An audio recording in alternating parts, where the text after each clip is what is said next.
what we did was come up on 49th Street Station, and we went down 48th Street, a block down. Walk 1 block, and we didn't stay. Why not? We didn't see how to goose my cousin Jeanette. Horrible people. On the day she was doing that, And she turned around, how dare you? on the day she was So you doing... left? Huh? Oh, we didn't stay. I figured the next thing would be they'd haul us into the subway or something. No, we left. So was that necessarily the day that the war was over, or was that when all the That's when ships came in? No, that was when the announcement came in that the war in Europe was over. Right. Right. The war in the Pacific was not over. So the soldiers So, that were there, when I came home, I said to my sister, what exact date? What exact date was that you were at Times Square watching? She told me. And I went back in my memory, and I remember flying a P-38 with 2 Japanese on my back that very day, That very same day. flying like crazy, trying to get away from them. And I did. But that was that same day that she was celebrating in Times Square, you see what I mean? Yeah. When I went back, I'm thinking of myself sitting in that airplane, sweating my heart out, and there's 2 Japanese trying to catch up with me. that was the front page of I, Life magazine. What was it like in Times Square that day? I mean, that must have been such an exciting day. It was. I mean, everybody was hugging everybody. That's why I left. I mean, strangers were grabbing you and kissing you, and the guys were getting fresh. They were taking advantage of, what was going And on. Uncle Frank was Now- being chased by Japanese I heroes. understand that, but And my then it question was- is, where did all these guys come from? From Why weren't they over there? No, because The ships were pulling in. battleships were pulling into the port. Yeah, right in They New had York. destroyers, they had aircraft carriers parked there. But doesn't it take days to cross the ocean? And they had, no, the war No, was these not. are the ones that were there. Well, even though when the On war was leave, going probably. on, Times Square was always full of soldiers and sailors. Okay. On leave, Mm-hmm. and New York was a big port of Yeah, embarkation. So you always had troops in New York City and in Jersey. Yeah, we always like at the Y when And we I'm thinking to entertained. myself, It was there's always my- loaded with soldiers. and I'm thinking to myself, there's those Sailors. guys having fun in Times Square, and I got 2 zeros on my ass, and I'm running like crap, flying like crazy, trying to get away. When the war was over, I just got out of the hospital Where? in Okinawa, Why were you in the hospital? because I got shot down. Did you? Yeah, by a One is whole bunch behind. by a whole bunch What of happened? Japanese. Well, they were coming to attack Naha and Yantan in Okinawa. And I was on CAP patrol, you know what that is, Bobby. You got your planes by the runway, ready to take off. When the announcement goes that there's enemies, there's bogeys in the area. And you'll go, first one's up. So my mechanic, Izzy Goldstein, God rest his soul. Anyway, he was so efficient Well, he was Jewish. that when everybody had their parachutes on the grass and on the wings of the airplanes, mine was already in my cockpit, waiting for me with the rope, with the straps just hanging. All I had to do was drop down, and then he'd pull everything tight, and I'd be off, right? While the other guys all doing that, I'm on my way up. I'm already flying because of my wonderful mechanic, right? So there I am, number 1, and they vector me. I forgot what the vectors were, but when I get to 10,000 feet, I thought I saw a swarm of mosquitoes. You know, like when you go off in the grass and all these mosquitoes start coming off the ground? Wow! There must have been countless troop carriers, pursuit planes, bombers, gliders going toward Naha and Yantan. Well, the first thought that came to me was, you know the first word you say? I don't think you say it like that. I think I you said say it a louder. little louder I and a said little louder. longer. Right, I said it louder. I said, oh, shit. And then, you know, it's a funny thing about a situation like that. You want to run, but yet you say, "Oh, there's guys coming up and backing me. They're gonna What see me happens running. what happens if I run? I'm a big ass coward, right?" So, you know, you ever hear that saying? It came to my mind, but I never said it. "Come on, hurry up, guys! I got them surrounded." You know, that came to my mind, but I didn't say it. So I said, "Okay." So I pushed in the combat power, and I went right into them. And you know what they did? I went right in the middle, and they went, and I went right through them. Well, I didn't realize it, but they were shooting at me. While I had my guns going, they were shooting at me. And all of a sudden, my canopy was gone, my instruments were gone, part of my prop was gone, and then all of a sudden, I didn't see them. And to this day, Bobby, anybody that questions me, I'll never know how I got back to my own airfield. Never know. My canopy was gone, my instrument panel was gone, my plane was all shut up. I landed at my own airfield on Aishima. You did it yourself? I don't know who did it. There's only one person in the airplane. I was. Well, Izzy was in it. Izzy was. No, he's Izzy was my mechanic. He's on the ground. So you were the only one in the plane? Right. It's only one place airplane. Yeah. And to this day, I never know how I don't remember getting to it because I got hit here. I got hit in the leg. I got hit here. Knocked out 2 teeth. And what about your behind? No, that was the Korean War. Oh. Knocked out Different 2 Asians. teeth. Yeah, I had 2 teeth knocked out. I got hit here. And then, what else? That's it. My leg, here, and here. But I don't remember landing. And when I did, the P-47 went over the ditch. Like the ditch was here. And I came like that.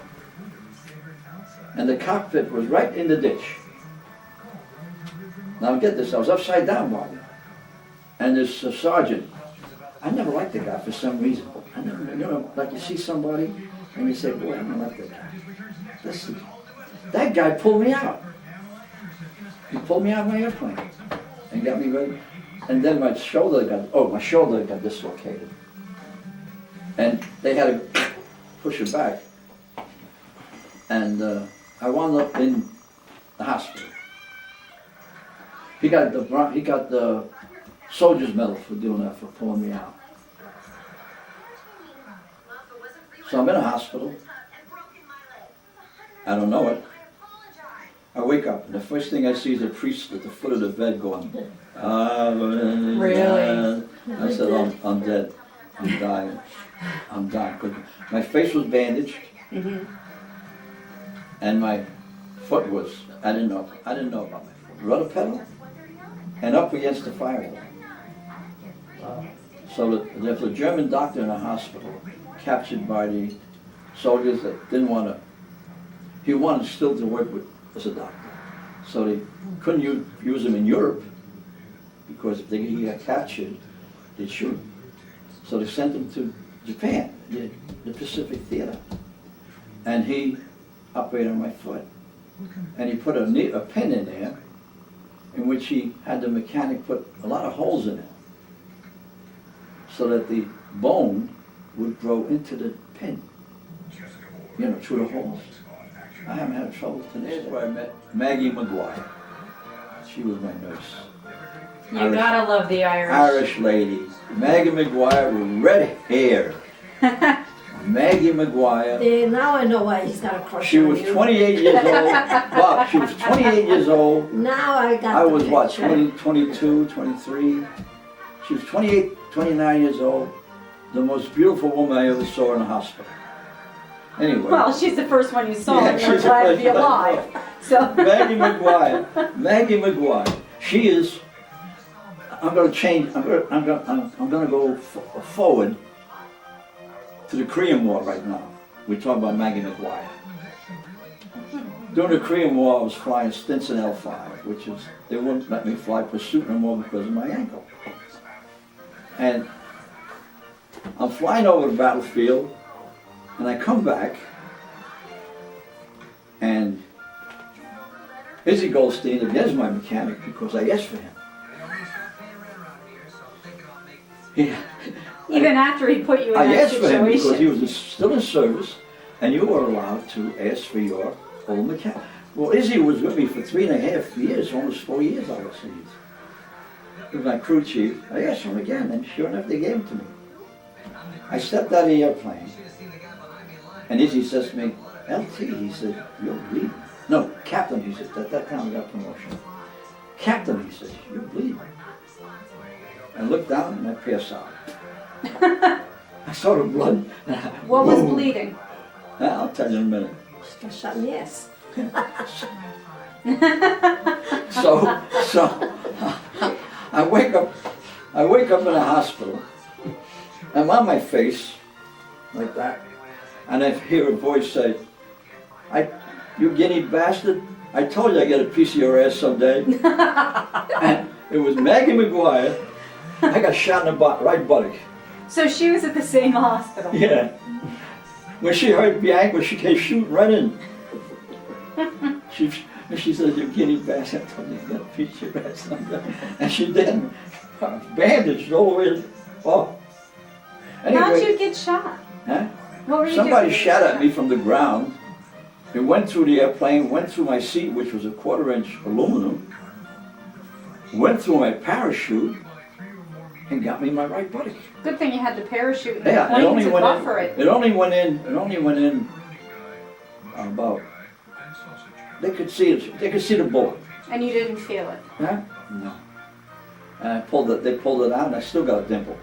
I got a dimple there. My mother never Does he, saw. Aunt June?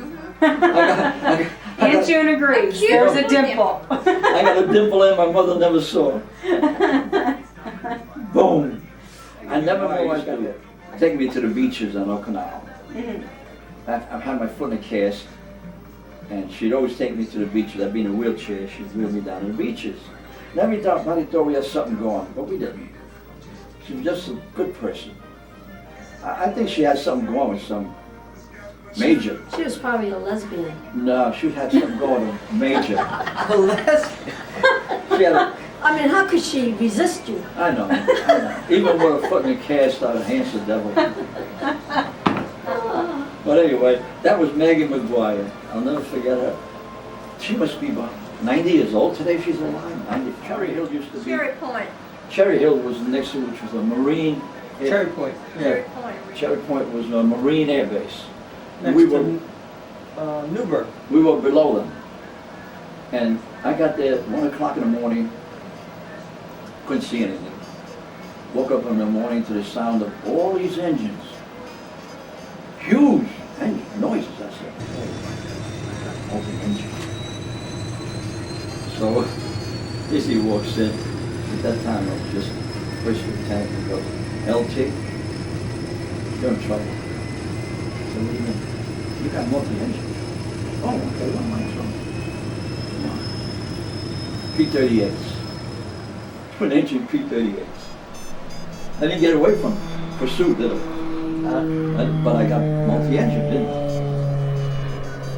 You still pursuit. Yeah. So when I got discharged, We call them gunships. yeah, when I got discharged, because of that twin engine, I went to Eastern Airlines. At that time they were Park Avenue. That was 1947. And I submitted my papers. Oh yeah, we're looking for guys like you. So they gave me verbal, oral tests, and then they gave me physical. The oral test said I should go to Texas. I think it was El Paso, Texas, where they had their school. Eastern Airlines had a school there. At that time they were flying DC-9s, or C-47s, right? And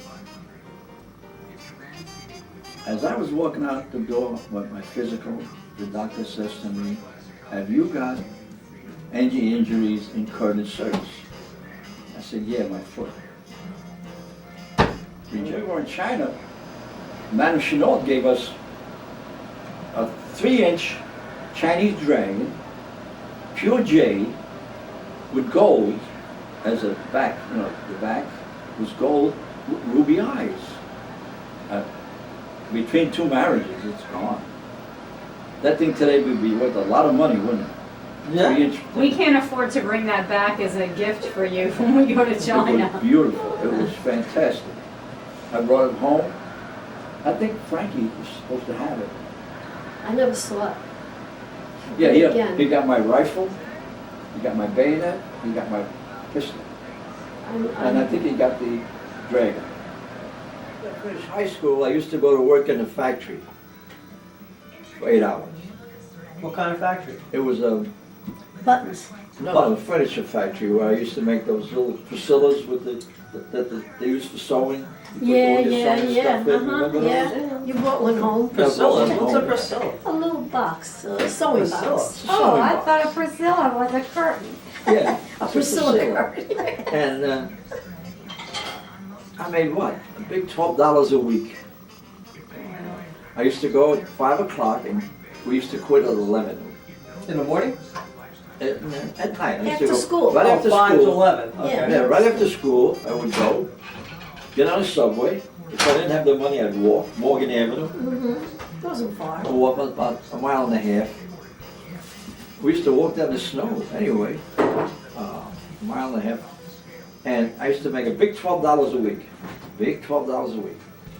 And So I made $12 a week when I started to work. and I had to give my mother, in those days they gave you your money in a brown and little envelope. What year was this? Cash. Oh, 1938, 39, They used to pay in cash. cash. And in the corner of the envelope there was $12 written. Exactly what you made. So you didn't dare go to your mother and say, I only made $10 because it was already written on the envelope. So I'd give my mother the whole envelope. And she would turn around, open her purse, and take out 50 cents. Here. And that's all She I had she had really kinky hair. Let's call it And it was fuzzy. like this. And he liked her. And I used to follow them. Oh, I had the bicycle, the Schwinn. I had roller skates, I followed you. I had the bicycle. And the girls in those days used to like to He ride couldn't have on, a date without me following him. and the girls in those days used to like to ride on the handlebars. I nearly got killed for doing that, my mother. I got on a handlebar and my mother chased me up the block. She thought that was terrible. Why, you sat there with your boyfriend? Yeah, well, it was just a friend. He lived in the next building and he had his bike. He says, want to ride? I says, yeah. I got on and my mother's out the window looking at me. For a little fat lady, she ran down those steps real fast. She was 4 years old, and I was 6. And my father presented me with a bicycle with a sidecar. Yeah. I remember Had a that. sidecar. A sidecar? Yeah, like a motorcycle. Mhm. You know, you ride the bicycle and you got a sidecar. But he had a pedal. And she used to He love didn't to have sit in a sidecar. So I would pedal her in a Assume it sidecar. had a wheel. Huh? The side one had a wheel. Yeah. Yeah, the side one had a wheel. It was like a It tricycle. was attached to you the know? bicycle. Had a little windshield and everything, just like a real motorcycle. Windshield? Yeah. Yeah, well, my father, you know, Just like a real he had a lot of money. hobby. It was like a motorcycle. It was like a motorcycle. We had things in the neighborhood nobody else had. Oh, you're spoiled. You're Yeah. still spoiled. Well, when your father's a bootlegger, you got more than anything, you know. Anyway, we're riding down Flatlands Avenue in Canarsie. Remember? Yeah. We're going down Flatlands Avenue in Canarsie. All of a sudden, this big dust storm came up, It was like a tornado. like a small tornado. It picked her right up in the air, picked her up, right up in the air, and I grabbed her foot like this, And my father grabbed me. and I pulled her down.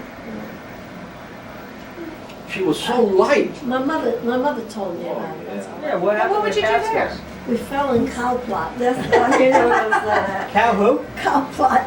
We did. Frankie got introduced to a catwalk. Oh my God. Uh-huh. That's the time My when brother had a BB gun, and he used to go around and used to shoot little chipmunks. No, it was a 22, a real 22. Yeah, there's a picture of you with Yeah, it's a holding it. real 22. Anyway, he was so stingy. Huh? All I wanted to do was hold this dead chipmunk and take a picture of it like this. Well, I got a picture of it, You killed the chipmunk? yeah, Oh yeah, and I'm I was a holding the real chipmunk, chipmunk terror. and he's so mad, and I'm, really like proud that I'm holding this thing. I won the argument. A chipmunk. And you held them. I know, how stupid could I Our be? greatest pleasure in the mountains was when the farmer milked the cows. He would put the milk in a big can, and then in the morning we'd ride with him on a horse wagon to the dairy, Yeah, and he'd get paid for milk, that was fun. and we'd come back. That was a big thrill. And the milk tastes good right from a cow. Yeah, but We had a we didn't know any better. That could have Well, got we us didn't, sick. I know we didn't know any better, but May and I used to wait We for a could've got glass of sick. milk. And it was creamy and foamy, delicious. When we used to go to school, in the mornings, the people used to have their milk delivered Oh, yeah. and put in front of their door.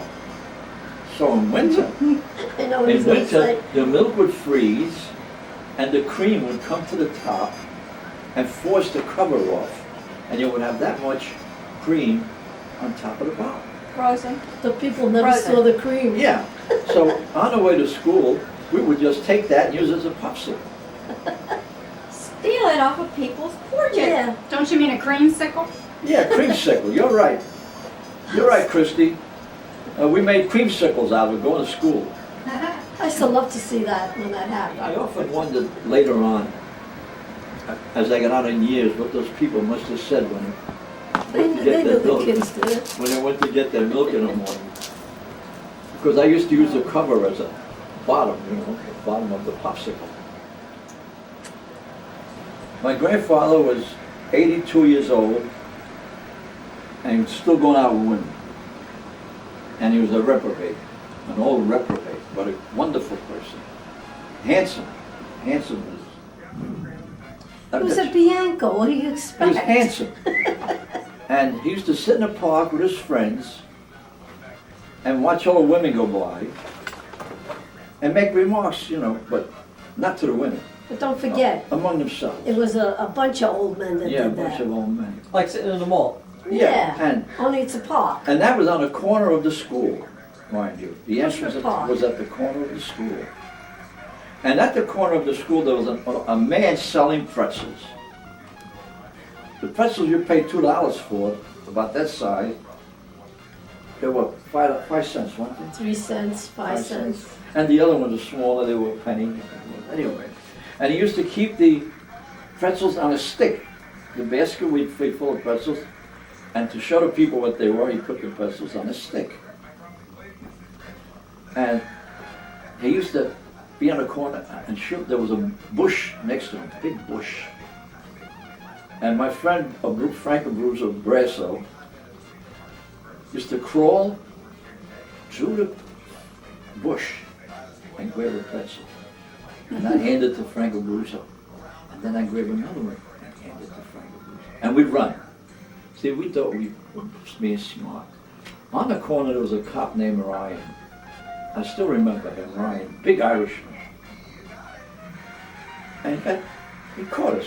He saw us doing it, but he wasn't sure who it was behind the bush. This one particular day, he caught us. And my grandfather was sitting there on a bench. So the cop takes me to my grandfather. And he says, Francesco, he said. Francesco, did you know that your grandson just was stealing pretzels? And my grandfather looked at him and he said, I know. You're paying the man for the pretzels every time you stole them. That's funny.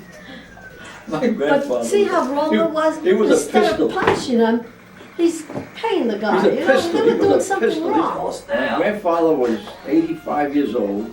My father was a bootlegger, and he used to have the alcohol in big, huge 5-gallon tins behind the sofa. Pure 100 proof and more alcohol. Now the question is, how did he hide all these 5-gallon tins behind the sofa, Because the and no sofa- one was supposed to know they were The there? sofa had these backs that came up curved. We had him in the Okay. tub And you had too. enough room in the back between the sofa and the bottom of the sofa Oh, yeah. wall to put Yeah, cans but in there. Frank, you're forgetting that what he was tapping was in the bathroom. He'd go in the bathroom and he'd go in sober. No, he'd go in the living room. No, the living room always was people coming in and out. He went in the bathroom. I remember that. Yeah, but But I didn't know what he was I doing. remember the other one. Maybe you don't know about this one. Probably not. What happened So much was going Mama on. used to give him this big glass of whiskey. Oh, that's what that. Remember okay. that? Yeah. No, the other was with the And- straw. And he'd drink, and then he'd go listen to the colonial radio in the living room. We had Italian station, and he'd play it loud so the whole block could hear it. All the Italians at that time, not many people had radios, so he put it very loud, and he'd go out and when the living room was over the street, and the music naturally would go all over the neighborhood, and Italian people would enjoy it. So this one day he comes in, goes to the living room, comes out wobbling, but an hour later, goes down the stairs.